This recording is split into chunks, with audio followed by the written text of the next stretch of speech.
swoop down on our supermarkets and take us over. And I also don't think they're here to tell us how to clean up the environment and take care of the garbage. And those are the two kinds of rather simple-minded versions that we're getting all the time. It's far more complicated than that. New York City artist, author, and lecturer Bud Hopkins knows he's bitten off a big chunk. As usual, he finds himself in the unenviable position of trying to convince an audience that space aliens are not only real, they're here, and on a fairly regular and widespread basis, they enter people's homes, float them out through a window or wall into a waiting spaceship, conduct invasive medical procedures, and then return the victims to their beds with little or no memories of these unthinkable encounters. It's a tall order. When people talk about wanting physical evidence in abduction, they really mean one thing. I want to see a spacecraft, or a big hunk of a spacecraft.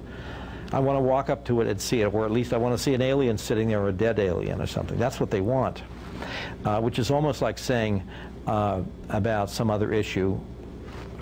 For instance, did Adolf Hitler commit suicide in Berlin? I want to have been there to see him shoot himself, and I want to see that little burnt mustache and a body and so forth. Hopkins is by far the most experienced and best-known abduction researcher in the world. Abduction guru, his critics call him, a guy out to sell books. A courageous pioneer, his supporters retort, who is dragging the scientific community kicking and screaming into the 21st century. Hopkins has sold books, no question, lots of them, and his lack of scientific credentials certainly opens him up to bitter criticism from those with degrees on the wall. But if he's a money-grubbing messiah, he is among the most reluctant on record. Nobody wants this to be real. Everybody requires it to be on some kind of shelf of the mind that this really can't be going on. Even I feel that need. And I think human resistance to this is so powerful that it cannot be underestimated. Nobody wants this to be true. Resistance to the possibility of alien abductions has been nearly universal among scientists and mental health professionals, most of whom haven't studied the data whatsoever. But it's been a godsend to thousands, perhaps millions, of confused people concerned about their sanity. In a town outside Nashville, Tennessee, a family man named Herman is relating some of the unbelievable experiences he's had since childhood. Experiences which didn't make sense until he read about the abduction syndrome. Earliest memories, it seemed like that when I was a kid in kindergarten, that all the other kids made fun of me because that when they were sitting there drawing pictures of cars, I was drawing pictures of spaceships. And saying that I was talking to the kids and my friends and telling them that by the time that I died of old age, that they would be people from other planets living here on the Earth. They all laughed at me and everything, called me crazy, and so I just, eventually after a few years of school of ridicule, I just withdraw it into myself and didn't talk to anybody else about it. From about the time that I was 13, that a lot of things started happening about then. The last thing I really remember is running into a bright light shining on the ground. And the next thing I remember is I'm standing in front of my dad's house, which was still about another mile away. I'd missed about an hour to an hour and a half of time. And the next morning when I got up, I noticed little scars on each arm, and they looked like a little pizza cutter had been rolled down my arm and pulled out little plugs of skin. And then I got to here, and there was this little man standing right there by where you are, pretty much right there. But he was really short, and he had on like a silver suit. I think it was like a dark silver suit, maybe grayish suit. And he had a really large head. He was only like to here. Nancy Anderson of Las Vegas has conscious memories of several encounters with alien beings. She also has other telltale signs of abduction experiences, including periods of missing time, unexplained marks and scars, and memories of physical contact with terrifying entities. When I woke up and that gray was across my knees, I was so scared. I've never been that scared in my entire life. And I tried to move or scream, and I couldn't. I just couldn't. I really tried to fight him, and I couldn't do anything. Nothing would come out. I was just like paralyzed. He wasn't very heavy on me. He was probably weighed about 45 or 50 pounds. He wasn't very heavy. Elka Emmons can't remember what happened to her. All she knows is that she watched a UFO land behind her home in Michigan. The rest is a blank. It just gradually settled down in the field. And at that point, I panicked. And I shut off all the lights, and I went upstairs, and I hid in the corner of the bedroom.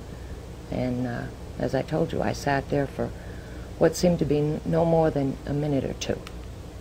And then I woke up in the morning.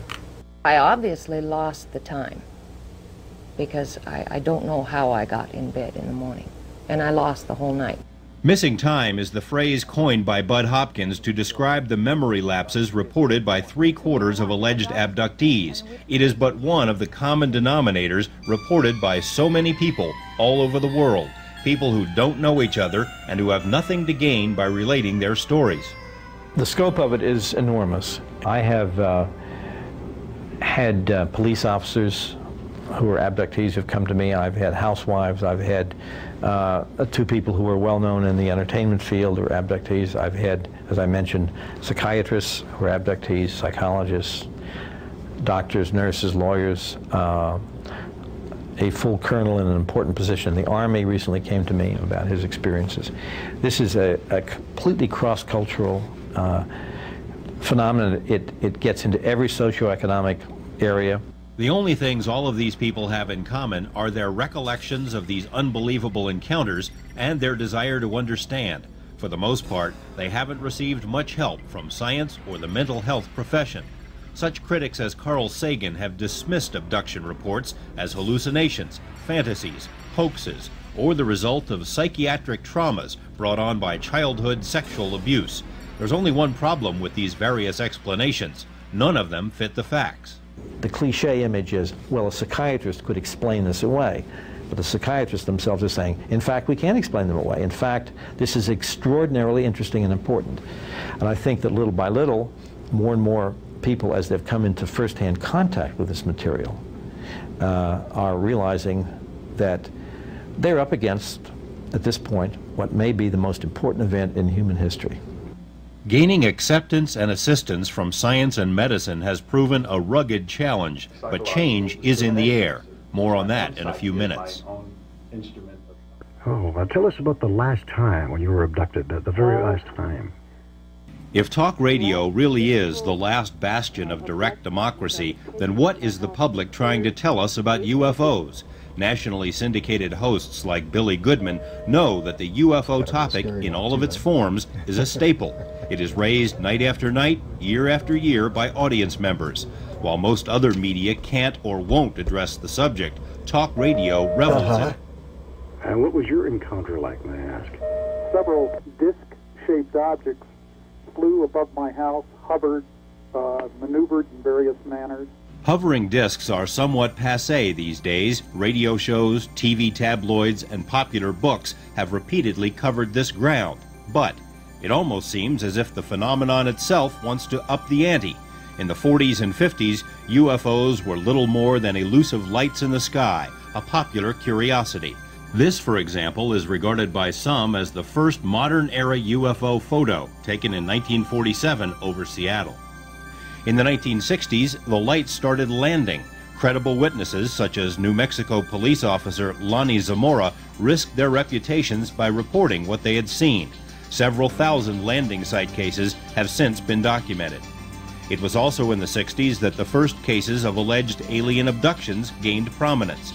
Betty and Barney Hill's lives were turned upside down by their seemingly incredulous account. They weren't really the first, and they certainly weren't the last. In the 70s, burgeoning abduction reports bubbled to a surface suddenly crowded by equally bizarre phenomena. Animal mutilations, temporarily centered in the American West, and inexplicable crop formations, focused in Britain. Similar formations appeared in the ice of frozen lakes in Russia. UFO sightings were linked to all of the above by witnesses and researchers. The 80s and the 90s have seen the stakes raised once again. Reports of abductions have escalated, mutilations abound on a worldwide scale, and crop formations have progressed from simple circles to intricate designs on every continent, as if someone is trying to tell us something.